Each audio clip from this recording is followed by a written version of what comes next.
Good morning. Oh good, you cranked this up. I don't have to use my mom voice now today. How is everyone? What a beautiful day. I'm going to start with a quote, and as God would have it, I just heard this quote Sunday morning. Our God is a way maker, and sometimes he makes a way suddenly.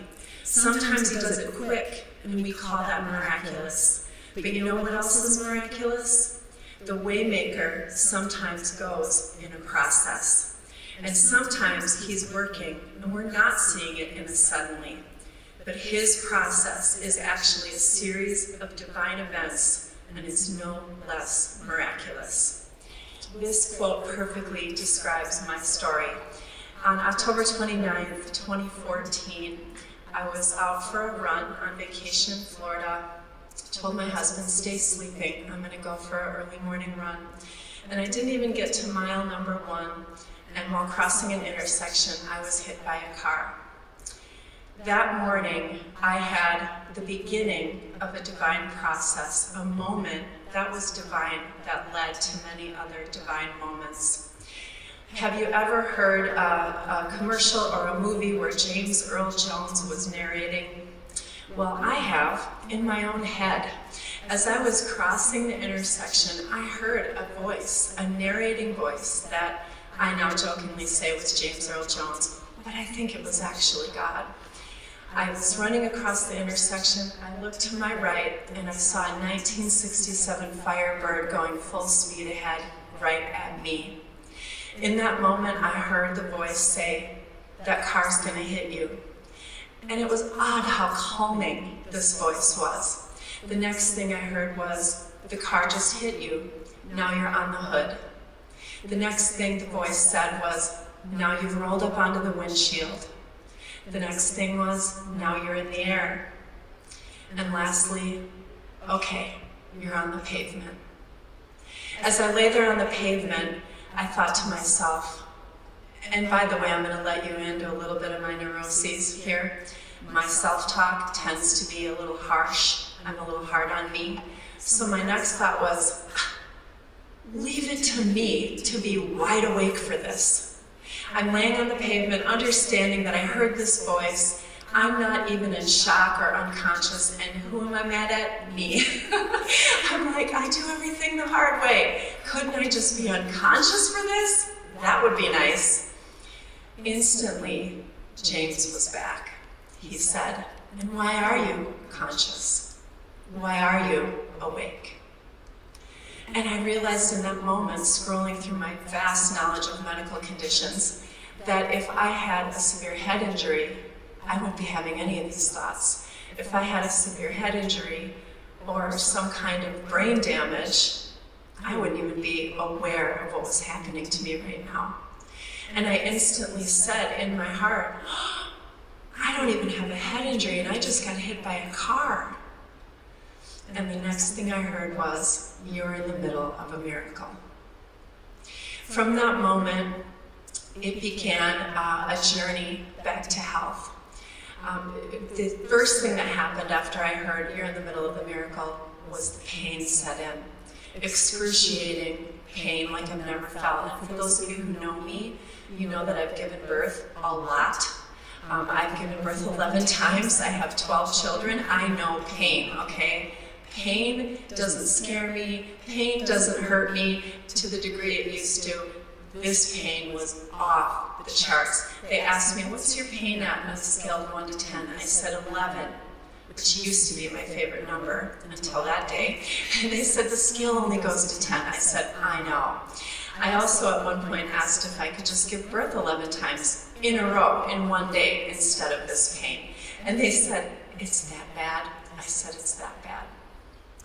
Well, very long story made short, instead of having all the usual injuries for this type of an accident, auto versus pedestrian, I happened to have my accident and be treated in the county with the most auto versus pedestrian accidents in the nation.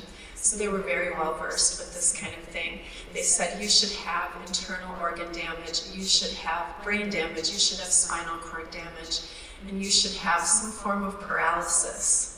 They couldn't believe that all the broken bones inside of me didn't rupture my spleen or puncture a lung. They basically looked me in the eye and said, you're a miracle. And they said, we know that you're in a lot of pain, but here's the good news. You only have broken bones. That's it.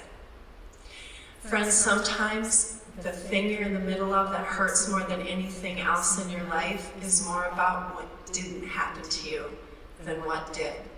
I realized laying in the hospital that I had so much to be thankful for.